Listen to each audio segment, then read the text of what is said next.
Okay, but I don't believe I heard an answer to my question in there. Look, Matt.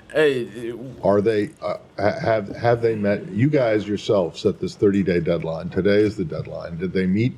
Did they meet it, or did they not? So I think first, when it comes to assessing the humanitarian situation in Gaza and the region writ large, I think it's important to remember that we have constant evaluations ongoing and constant assessments ongoing about the circumstances. And first, let me just say, specifically, before I answer your question, that we've seen some steps being taken over the past 30 days. Specifically, we have seen the reopening of the Erez crossing. We have seen a new crossing at Kisufim open. As it relates to the Jordanian Armed Forces corridor, we have seen a waivement of certain customs requirement that humanitarian organizations had previously said was an obstacle.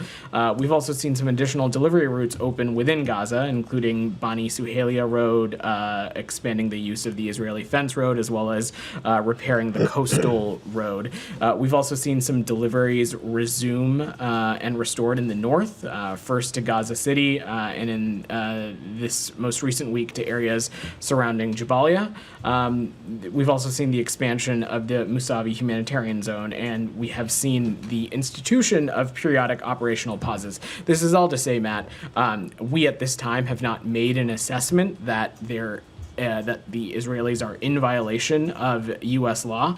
But most importantly, we are going to continue to watch how these steps that they've taken, how they are being implemented, how that they can be continued to be expanded on. And through that, we're going to continue to assess their compliance with U.S. law. We've seen some progress being made. We would like to see some more changes happen. We believe that had it not been for U.S. intervention, these changes may not have ever taken place. But most importantly, we want to see continued progress, and that's what we're looking for. All right. So essentially, there isn't going to be any consequence for Israel not meeting the. I certainly don't have a change in U.S. policy to announce today, Matt, but as you just heard me say, we are constantly going to assess the circumstances on the ground. We are looking for some of these steps that we've made. We want to make sure that they are sustained and expanded upon, and certainly if we don't see that, if we don't continue to see steps in the appropriate direction, we certainly will enforce U.S. law. Yeah. There's no doubt about it. But you guys were the ones that gave them the 30-day deadline. It's hard to see your answers today, such as they are, as anything other than kind of giving them a pass for not meeting the criteria that were laid out in the letter. I would not view it as giving them a pass because, one, no one is up here, certainly I'm not, saying that the situation in Gaza or the humanitarian circumstances are rosy. It is a very dire circumstance, and what we need to see is these steps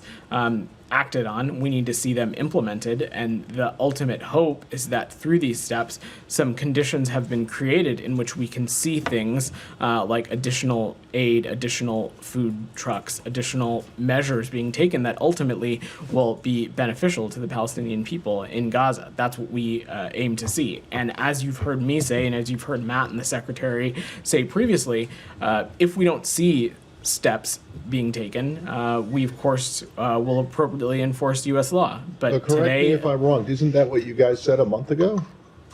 That is what we said a month ago, and that is why we laid out. And they have not yet met them because you say that they have taken some steps, but more needs to be made. In other words, they have not met the criteria by the deadline, and you are giving them a pass. Is that, I don't understand. There's no other way to look at it. No, I don't think that is true. That letter was specific about some specific aries where we wanted to see them take some additional steps. Have you seen those steps? We have seen some of those steps being taken. Yes, yes. But it didn't say some, it said all, right?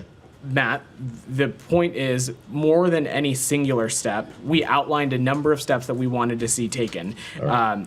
what matters most is not just a specific action or a specific item, but the totality of the progress that we I don't understand why you see. sent the letter in the first place, but I'll let others have a crack at this. The point is, Matt, that we want to see the totality of the humanitarian situation improve, and we think some of these steps will allow the conditions for that to continue to progress. Go ahead, Jenny.